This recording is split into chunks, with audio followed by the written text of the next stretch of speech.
Redmi K50, Poco F4 just launched. I have avoided all specs and all rumors about this device. As you know, I don't really care that much about Xiaomi devices anymore. We're gonna go ahead, look up these specs and react to them live. GSM Arena. Redmi K50, we're gonna have a Redmi K50. We have a Redmi K50 Gaming, we have a Redmi K50 and a Redmi K50 Pro. The K50 and the K50 Pro are gonna have the same body, that seems normal. One of the K50 Pro is gonna have the MediaTek Dimensity 9000, which is gonna be a departure from the other Pro variants. K30, K40, and K20 Pro all had Snapdragon SoCs. The Dimensity SoC is supposed to be faster than the 8 Gen 1, and it's supposed to be more efficient. The Redmi K50 is going to have the Dimensity 8100 chipset, which again is going to be on a similar level as like the 888, if I recall correctly. Okay, both phones are going to have a 6.7-inch AMOLED display, QHD, 120 hertz refresh rate. QHD is cool, 120 hertz, whatever.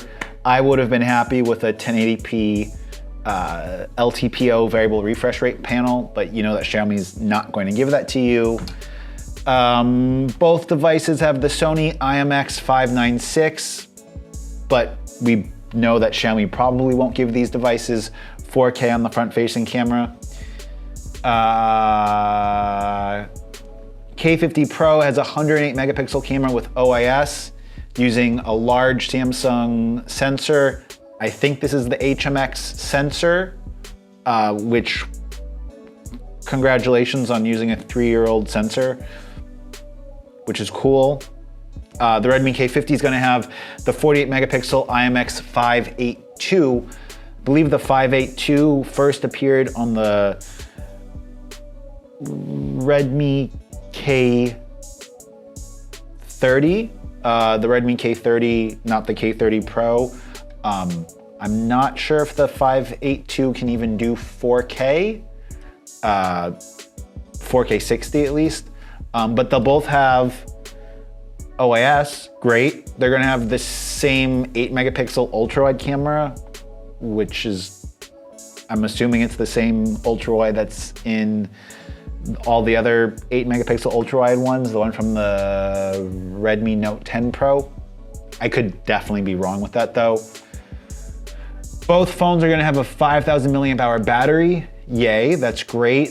120 watt charging. The thing is, with the 120 watt charging, there have been a bunch of reviews comparing the Xiaomi 12 Pro versus like the Realme 67 watt. And even though Xiaomi is featuring a smaller battery in those comparisons, it charges at the same speed or almost the same speed. The 120 watt charging is a little bit of a scam marketing ploy. Oh, and the K50 gets a 5,500 milliamp hour battery with 67 watt charging. Wow. Wow. I mean, that's a massive battery. Depends if they're gonna be using it or why they're gonna be giving it that size of a battery. Let's go ahead and try to find some other information on this. Actually, I was wrong with the camera.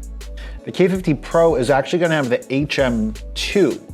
The HM2 is the camera sensor that was in the Redmi Note 10 Pro. It's a pretty good camera sensor during daylight, and it's got 9:1 pixel binning, which is impressive that they're gonna give it OIS. When I had the Redmi Note 10 Pro, I said I really wanted to see it with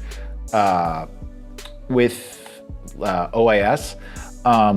It's gonna have USB-C, no micro SD card, USB 2.0, Wi-Fi 6,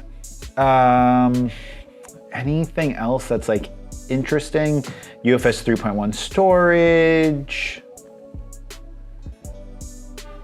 It's going to have an ambient color temperature sensor and a infrared blaster.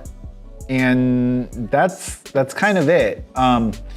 Camera-wise, it's awesome to see that Redmi is going to be including OIS, which is awesome. Again, I would have loved to have seen LTPO, but that's something that Xiaomi's for sure not going to give you on one of their non-premium displays. The Xiaomi Mi 12X doesn't even have it. The 2K AMOLED, that's fine. I think that the extra resolution is kind of a waste.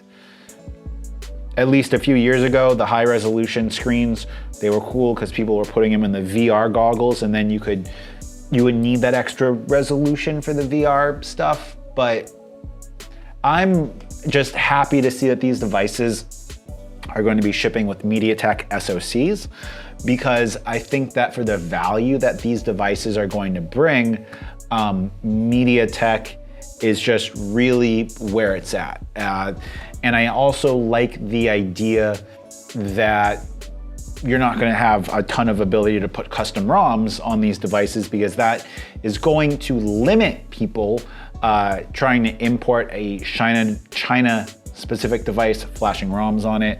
As you guys know, I'm kind of not anti-flashing ROM, I just don't think flashing ROMs are that great anymore, especially when we have really, really good options for smartphone software in regards to stuff like Color OS, One UI, and obviously stock Android. I think that the pricing for these things is fantastic. The conversion ratio for India is 35,000 rupees for the starting of the K50 Pro and 28,000 rupees for the K50. I think that it's cool. I think that the design of them is kind of ugly. I don't particularly like the camera hump on the back. I kind of like the way the K50 Gaming Edition looked more, to be honest with you guys. And I think that this weird camera Cyclops thing is just a little bit cringe. If I don't seem that excited with these devices, it's because they're Xiaomi devices and I don't really like Xiaomi very much. Okay, till next time, it's been Mitchell. Peace.